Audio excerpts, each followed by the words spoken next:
Bismillahirrahmanirrahim. Assalamualaikum warahmatullahi wabarakatuh.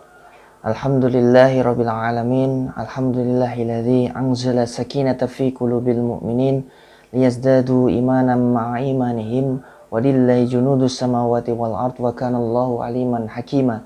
Asyhadu alla ilaha illallah wahdahu la syarikalah wa asyhadu anna Muhammadan abduhu wa rasuluhu la nabiyya wa rasula ba'dah. Ya ayyuhal hadirun ittaqullaha haqqa tuqatih wa la tamutunna illa wa antum muslimun. Alhamdulillah, segala puji bagi Allah Subhanahu wa taala yang Maha menatap, yang selalu menatap setiap langkah, perilaku dan setiap detik kehidupan daripada apa yang kita perbuat, dari setiap yang terlihat ataupun yang tidak terlihat. Dan semoga Allah Subhanahu wa taala yang Maha menatap senantiasa memberikan rahmat dan ampunannya kepada setiap perbuatan-perbuatan, amal-amal yang kita lakukan, sehingga amal-amal kita yang salah ataupun amal-amal kita yang kemudian tidak sesuai dengan Allah Subhanahu wa taala, Allah ampuni dengan kebaikan daripada Allah Subhanahu wa taala.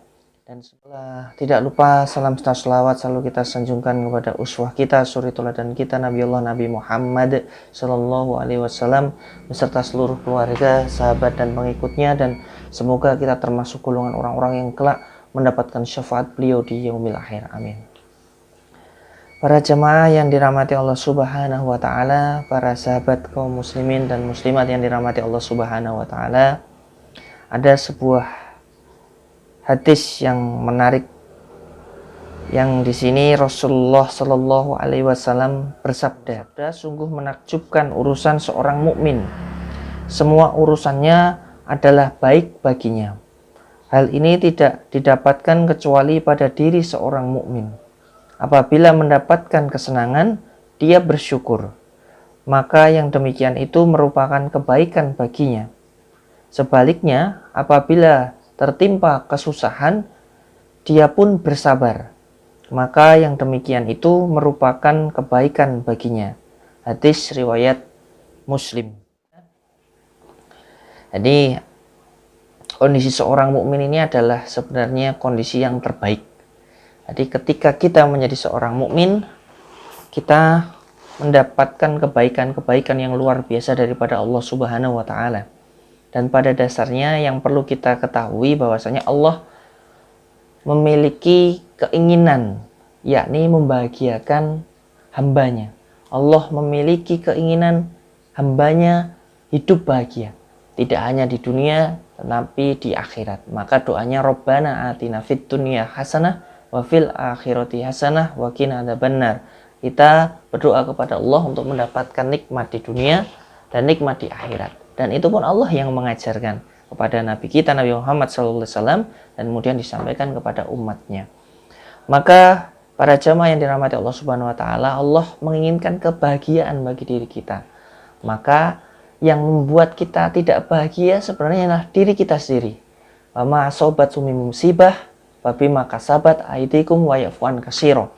Jadi setiap musibah yang menimpa diri kita itu atas perbuatan tangan kita sendiri.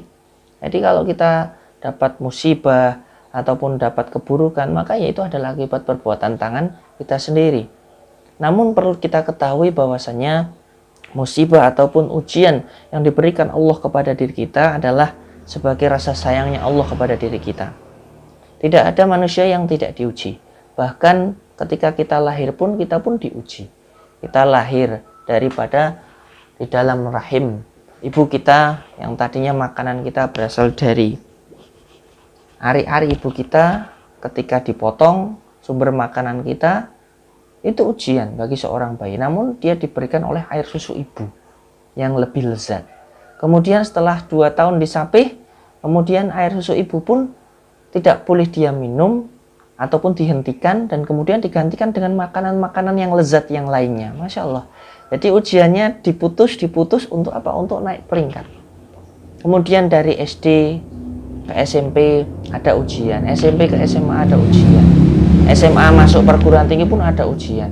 Ujiannya bukan untuk menyulitkan kita, namun untuk meningkatkan diri kita, untuk agar kita belajar dan agar kita siap untuk menghadapi ujian tersebut dengan baik. Apakah kita bisa lulus ataupun tidak. Dan ketika kita bisa lulus, yakinlah insya Allah itu adalah cara Allah untuk meningkatkan derajat kita. Yang dari SD ke SMP kan naik tingkat ya, SMP ke SMA naik tingkat. Itu baru sekolahan, apalagi ujian yang diberikan Allah.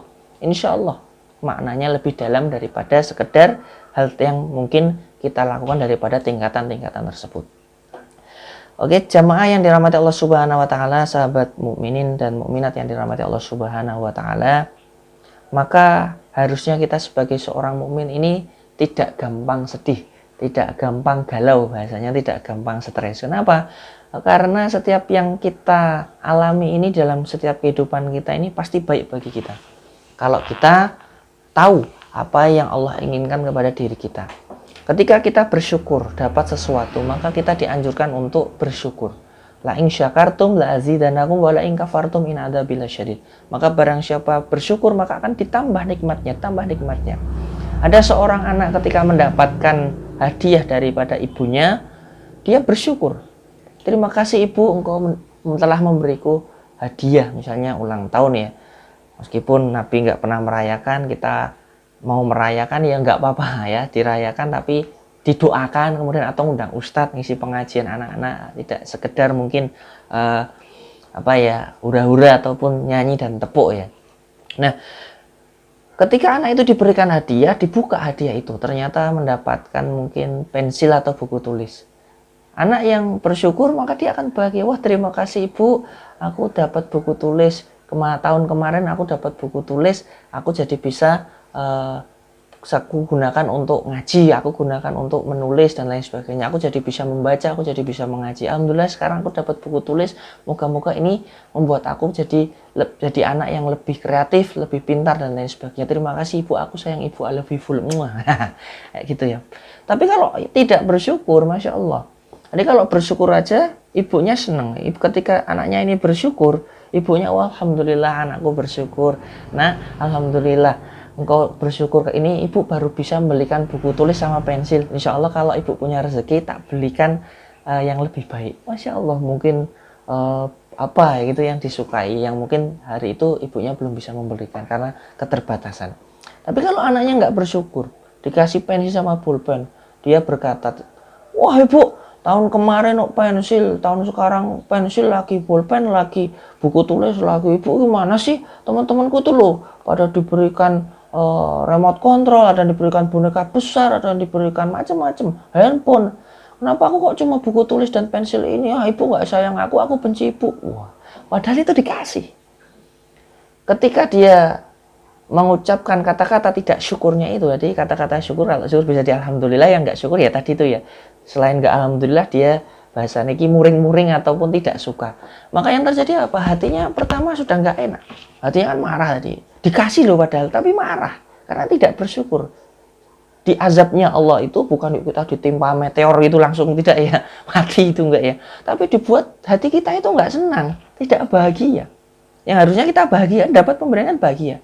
Tapi ketika kita tidak bersyukur, enggak bahagia. Ketika enggak bahagia, apa yang terjadi? Azab Allah berikutnya datang bertubi-tubi. Tadi kan kebaikan. Ibunya yang tadi ngasih mungkin batin ataupun bilang, wah, anakku tak kasih kok nggak bersyukur lah ya.